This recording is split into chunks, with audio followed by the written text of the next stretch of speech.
haja e çdo aplikimi dhe përfitimit fermerëve lidhet me sigurimet shoqërore, pra pagesën e sigurimeve shoqërore. Qeveria u ka dhënë një mundësi fermerëve të blejnë vitet e punës në thonjza, duke i falur kamatvonesat dhe gjobat. Sa e rëndësishme është kjo, kush duhet të përfitoj nga kjo mundësi, profesor, duke qenë se pak të lloj kriteri të gjithë mbeten jashtë mundësisë për të përfituar, por gjithashtu jashtë formalizimit. Unë besoj se duhet ndahen dy gjëra.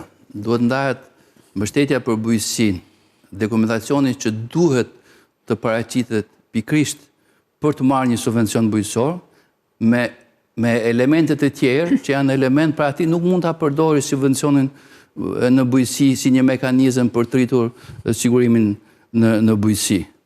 Pra, për mua mos ishte fare e lidhur subvencioni në bujqësi me sigurimin të fermerëve. Po, për në një farë forme u bën dhe nder, sepse duke ju siguruar të ardhmë për qeveria shqiptare, duke mos qenë aftë për të kryer ose për të tërhequr, ose për të qenë atraktive me skemat e saj të sigurimit, e përdor paranë publike që jepet për mbështetjen e bujqësisë, e përdor si një mekanizëm për të kryer një punë që ajo nuk e kryen. Pra në thelb, unë po flas si specialist bujqësie, mu nuk më intereson nëse fermeri e ka kryer sigurimin shoqëror në bujqësi apo jo. Ky është një marrëdhënie që krijohet midis atij personalisht dhe shtetit. Mua më intereson që ato paratë që jepen të shkojnë në dojtimin e duar, të shkojnë atje ku ka efekt maksimal për zhvillimin e bujqësisë.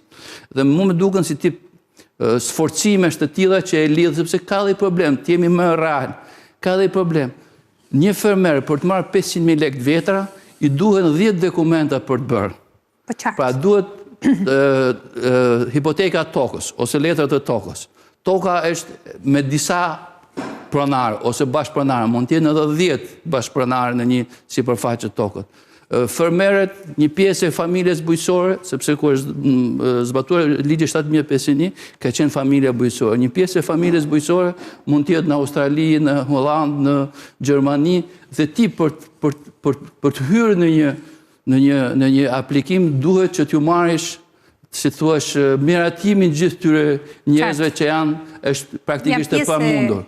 Pastaj duhet bësh një projekt, për shembull në fushat caktuara. Pastaj duhet të paguash edhe sigurime shoqërore, pastaj duhet kesh edhe asistencën e një tekniku i cili nuk ofrohet nga shteti, po të çohet në sektorin privat dhe merret. Pra, gjithë ky grumbull dokumentacioni që duhet, shtoj edhe sigurime shoqërore detyrueshme, e bën vjen në një moment që a ja vlen fermerit të aplikojnë, aq më shumë fermeri i vogël që po flasim ne të aplikojnë, të harxojnë 400.000 lekë vjetra për të marrë 500.000 lekë vjetra?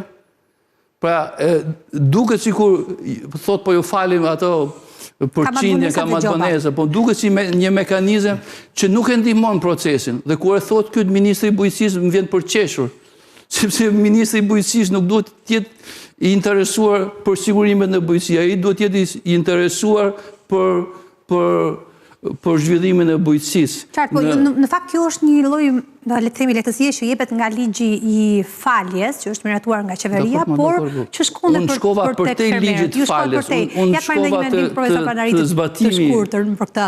Profesor, është e rëndësishme që fermerët i paguajnë sigurimet, qoftë kjo edhe në funksion të përfitimit nga fondet, por qoftë edhe në funksion të përfitimit të pensionit. Do të është një mekanizëm disi detyrues, por në të mirën e tyre, apo? Shiko, ky është problem i dytë apo i tretë në raport me nevojat që ka fermeri. Sigurisht ka rëndësi të sigurimet shoqërore, aq më tepër profesori duhet të di që në aplikimet që bëhen në skemat e IPARD-it, ky element është i domosdoshëm edhe për çështjen e mbështetjes direkte në çdo skemë. Kështu që në këtë mes, si thua, incentivimi dhe nxitja e fermerëve që të kontribuojnë me pagesat e sigurimit shoqëror, po vetëm duhet kemi parasysh që fermeri nuk e ka atë mundësi, kështu që realisht duhet gjendë burime financiare nga vetë shteti për t'i paguar sigurimet shoqërore, mund t'jetë dhe pjesë e grantit, pra t'jetë elementi grantit, po t'jepet granti, ku përfshihet edhe pjesa e sigurimeve për sigurimet shoqërore, po jo t'i vendoset stresi ti drejt për drejt që paguaj sigurimet shoqërore, ndërkohë që ai se ka të qartë fare perspektivën e prodhimit, a do të shitet apo s'do të shitet. Pra është një kosto fillestare, suplementare që duhet paguaj fermeri para se të futet në proces. Kërkosh këtë, por normalisht ti duhet ta subvencionosh dhe pastaj mund të llogarisësh si pjesë e grantit. Absolutisht. Më vonë. Po jo ta vendosësh që në fillim në stresin e detyrues pagimit të sigurimeve shoqërore, aq më tepër që ai nuk e ka të qartë fare perspektivën e prodhimit të tij bujqësor, dhe si ta ketë ku në çdo 2 muaj, 3 muaj përmbytet, thatë sirë dëmtim të prodhimit bujqësor, sigurisht atëherë si do t'i investojë. Le që nuk i ka, një pjesë e madhe nuk i kanë dhe ato para. Prandaj po, është e rëndësishme, po jo mënyra se si kënkon qeveria t'ja imponojë ato, sikush para pagimi për të përfituar nga fondet. Mund të jetë pjesë e fondeve që përcaktojnë propozim. Dakor.